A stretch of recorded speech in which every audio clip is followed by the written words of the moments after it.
नमस्कार, आप सबका स्वागत है हमारे चैनल धर्म ज्ञान की बात में। आज सुनेंगे सावन सोमवार की व्रत कथा। एक साहूकार था जो कि भोलेनाथ का अनन्य भक्त था। उसके पास धन की कोई कमी नहीं थी, लेकिन उसकी कोई भी संतान नहीं थी।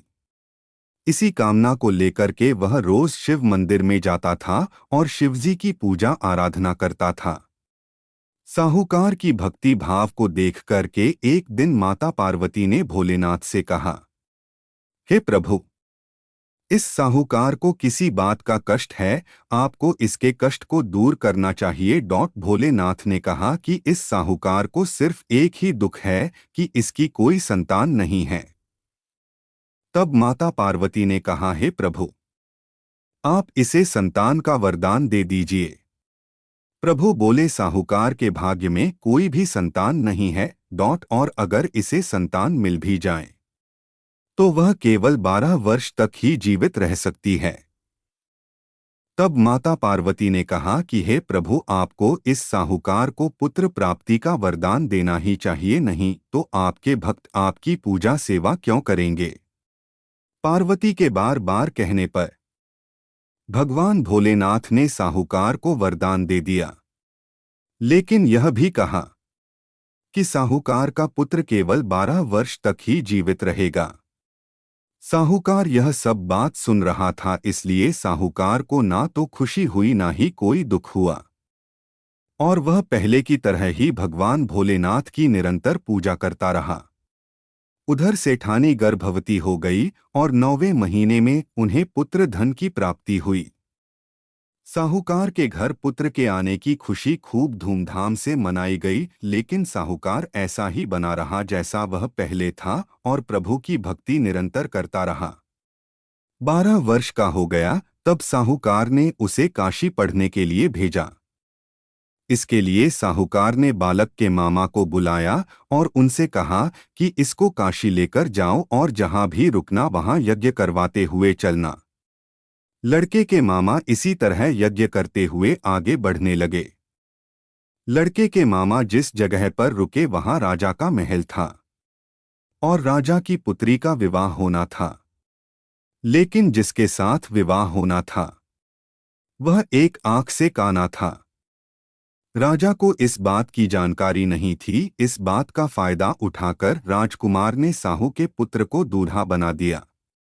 किस बात का फायदा साहूकार के पुत्र ने उठाया और राजकुमारी से विवाह कर लिया और उसको बाद में चुपके से बता दिया कि तुम्हारा विवाह मेरे साथ हो गया है, लेकिन तुमको राजकुमार के साथ भेजा जाएगा जो कि एक आंख से काना है। राजकुमारी को यह जानकारी हुई तो उसने अपने माता पिता को पूरी बात बताई। तब राजा ने अपनी पुत्री को जाने नहीं दिया। दूसरी तरफ साहूकार का पुत्र और उसके मामा काशी पहुंच गए और वहां जाकर उन्होंने बहुत बड़ा यज्ञ किया। जब लड़का 12 वर्ष का पूर्ण हो गया तो उसने अपने मामा से कहा कि आज मेरी तबीयत कुछ ठीक नहीं है। तब मामा ने कहा कि बेटा, तुम अंदर जाकर आराम करो। लड़का अंदर गया और उसकी मृत्यु हो गई। उसके मामा अंदर आए तो उन्होंने देखा कि लड़के की मृत्यु हो चुकी है।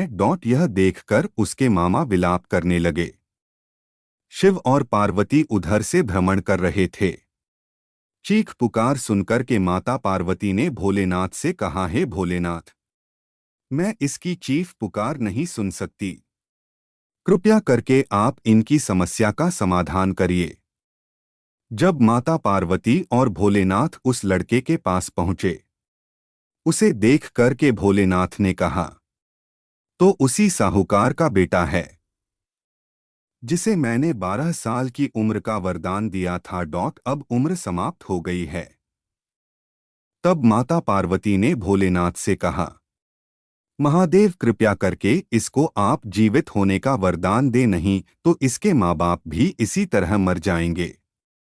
पार्वती के बार बार आग्रह करने से शिवजी ने लड़के को जीवित होने का वरदान दे दिया। की कृपा से वह बालक जीवित हो उठा और शिक्षा समाप्त करके वह अपने घर वापस आने लगा। रास्ते में वह उसी नगर में पहुंचे जहां उसका विवाह हुआ था। उन्होंने यज्ञ करवाया। जब राजा की नजर लड़के पर पड़ी तो लड़के को राजा ने तुरंत पहचान लिया। तब राजा लड़के और उसके मामा को महल लेकर गए और खूब सारा धन और वस्त्र देकर अपनी पुत्री को लड़के के साथ विदा किया। साहूकार और लड़के के वापस आने की सूचना सुनकर के बहुत खुश हुए। जब तक लड़का बाहर रहा, साहूकार और उसकी पत्नी ने लगातार भोलेनाथ की आराधना की और व्रत किया। तब उन्होंने यह प्रण किया था कि अगर उनके पुत्र की मृत्यु हो गई तो वे दोनों भी अपने प्राण को त्याग देंगे। जब लड़का अपनी पत्नी के साथ अपने माता पिता से मिला तो साहूकार और उसकी पत्नी का खुशी का ठिकाना न रहा। उसी रात भोले बाबा साहूकार के सपने में आए और बोले कि मैंने तुम्हारे भक्ति और आराधना से प्रसन्न होकर तुम्हें यह वरदान दिया है कि तुम्हारा पुत्र अपनी लंबी आयु को पूरा करेगा। इसी प्रकार जो भी व्यक्ति इस कथा को पढ़ता या सुनता है उसके समस्त कष्ट दूर हो जाते हैं, उसे मनोवांछित फल की प्राप्ति होती है। आपको सावन सोमवार की व्रत कथा कैसी लगी? कमेंट करके जरूर बताएं। लाइक एंड सब्सक्राइब जरूर करें। धन्यवाद।